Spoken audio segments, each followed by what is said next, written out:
Le troisième mode de désintégration radioactive est la désintégration bêta+. Alors, la désintégration bêta+ est l'émission d'un positron par un noyau qui a un excès de protons. Donc, le positron, c'est une particule de même masse que l'électron, mais de charge opposée, c'est-à-dire plus E. Ce mode de désintégration concerne les noyaux qui ont un excès de protons par rapport à les lignes de stabilité. Ici, dans ce diagramme qui représente Z en fonction de N, tous ces noyaux-là, qui se trouvent au-dessus de la ligne de stabilité, ont un excès de protons. Donc, ils ont tendance à diminuer Z et augmenter N pour rejoindre la zone de stabilité. Alors, au cours de ce processus de désintégration bêta+, un noyau transforme un proton en neutron, plus un positron, plus une troisième particule appelée neutrino, de masse négligeable et de charge nulle. Ainsi, le noyau X à Z, qui a un excès de protons, se transforme en un autre noyau, Y à Z-1, c'est-à-dire il a diminué Z d'une unité. Le nombre de neutrons il a augmenté, il passe de A-Z à A-Z-1, c'est-à-dire A-Z le tout plus 1, plus, donc plus le positron plus le neutrino. C'est une transition également isobarique puisque le nombre de masses est conservé au cours d'une désintégration bêta+. Alors la chaleur dégagée par la désintégration bêta+, c'est la masse totale initiale moins la masse totale finale, comme avant, comme toujours. Donc je remplace les masses nucléaires par les masses atomiques. Ici Z, donc c'est mx moins Z me. Ici Z-1, donc my moins Z-1 pour la masse de l'électron, la masse de l'électron. Parce que la masse du positron est égale à la masse de l'électron.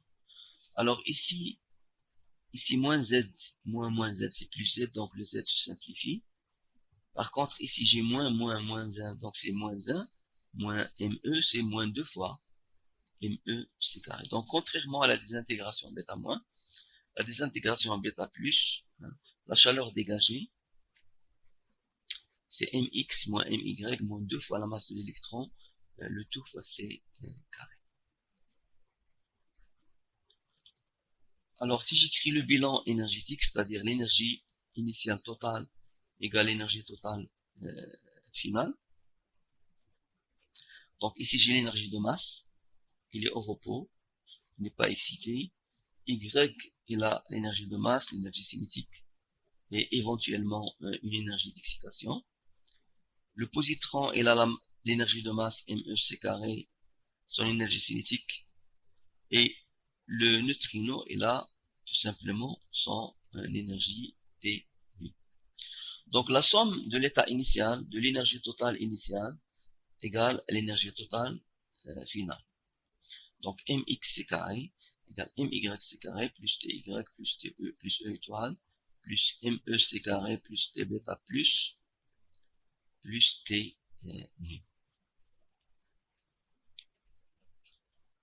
Alors, mx moins my moins m fois la masse de l'électron moins e étoile, c'est ty plus t bêta plus t nu. Alors, mx moins my moins mec carré des masses nucléaires, ça c'est la chaleur de désintégration bêta+.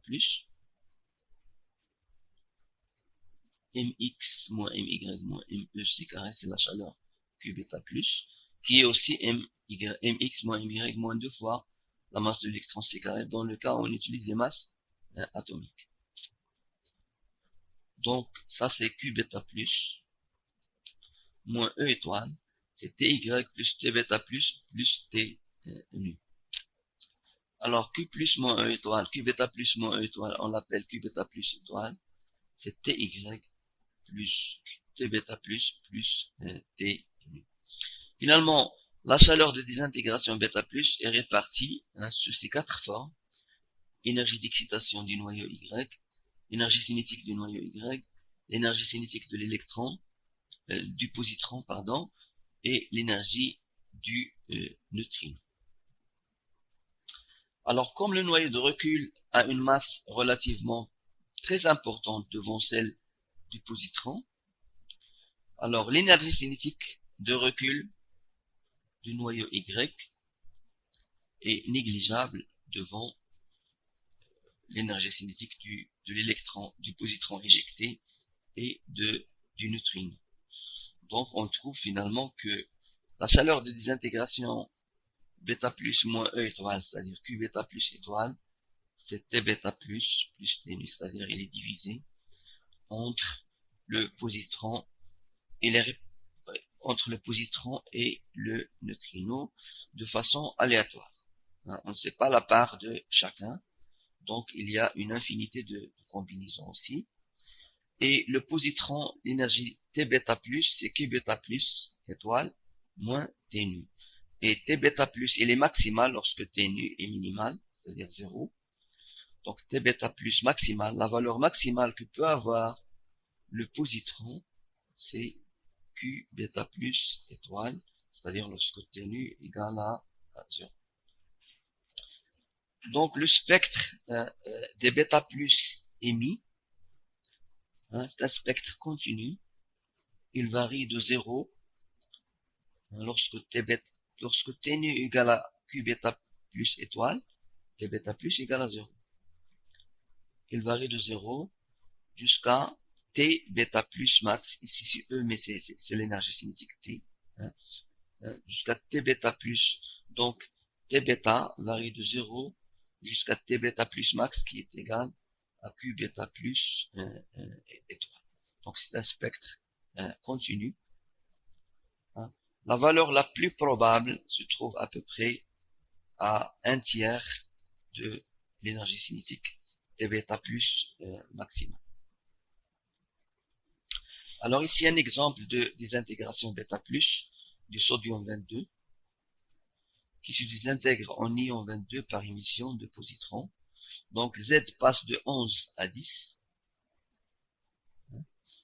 Ici nous avons la masse du noyau, la masse atomique du paire X, la masse atomique du sodium, la masse atomique du néon, et la différence, moins 2 fois la masse de l'électron, fois C carré, c'est la chaleur de désintégration bêta plus.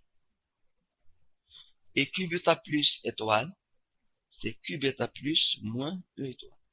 Ici c'est E étoile. Donc Q bêta plus moins E étoile, c'est Q bêta plus